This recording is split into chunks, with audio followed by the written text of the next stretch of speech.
Hi everyone, I'm Jessica from the HOA Homestead, and today I'm going to be showing you how to make a gluten-free sourdough starter. If you're looking to make one of my recipes, the gluten-free sourdough pancakes or gluten-free sourdough English muffins, you're going to need a gluten-free sourdough starter. Now, the best way to do this is to just start with a sourdough culture. I ordered one here from Cultures for Health. Now, I've tried this before with just doing a gluten-free flour and water, which is one way that you can make a sourdough starter. I really didn't have much luck, so I highly recommend using a starter. You can find different ones. This is just the one that I used.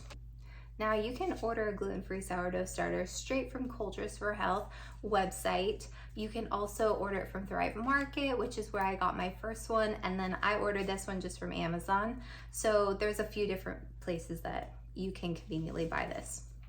Now, when you open it up, you're gonna get a packet, which is your sourdough culture, and then you have the instruction manual, all right? So when you open this up, it's gonna have all the instructions here for you, and it's gonna give you the step-by-step what to add, when to add it. All right, so right here it says ingredients that you'll need. Flour, your starter culture requires flour to activate and maintain. We recommend using organic flour. You'll need water free of chlorine and fluoride, so we have RO water that I'll be using. Your dehydrated sourdough culture. You're also gonna need a glass jar. So I have this glass mason jar. You're gonna need something to cover it. So I just have this nice white cloth, which we'll put on top. And then I have a rubber band to secure it. Now I'm gonna be using a white rice flour. This is just what I have on hand. The first one that I made was with buckwheat flour. You could also use oat flour, quinoa flour. I've also seen grain-free ones that have been made with cassava flour. So if you're grain-free, that might be a nice option for you as well. Like I said, today I'm gonna be using a white rice flour. You could also use brown rice flour if you need to as well.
and it's time to feed our sourdough starter again.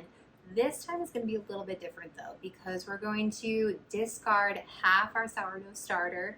Now you can throw this away if you want to, or you can save it, and once you get enough discard, you can actually make my gluten-free sourdough pancakes or other recipes that you can find on the internet too. So what we're going to do is we're going to scoop out half of this. I'm going to save mine. I'm going to put it in this little dish and I'm going to store it in the fridge, and then once we discard a few more times, then I'll have enough to make some other sort of dish. That way you don't waste, which I try not to do.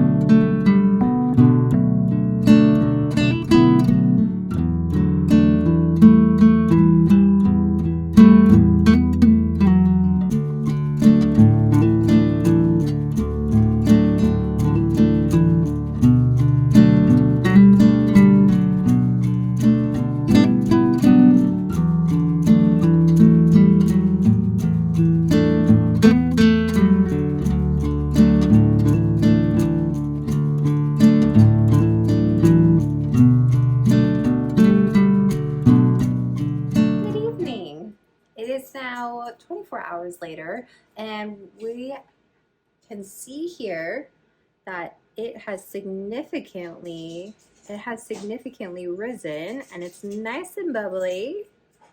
So now the instructions say that we should discard down to half a cup and then add another half a cup of flour and water and let it sit for 4 to 8 hours. So we'll feed it again in the morning. All right, and then it says to do that every day for about 3 to 5 days. Just that continuous, bringing it down to half a cup and then adding a half a cup of flour and water.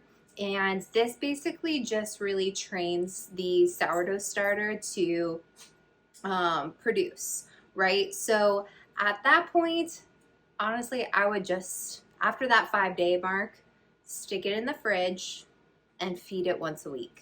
Unless you are using it actively every day, that's where the maintenance part of the sourdough starter, once it's really vibrant and it's producing really well, it's fermenting really well, then it kind of just goes into maintenance mode. So the other one that I have started, I just keep it in the fridge and I pull it out once a week if I'm not using it for something else, and I'll discard part of it and feed it, and then I'll put it back in the fridge. Super easy. I've had it for months now.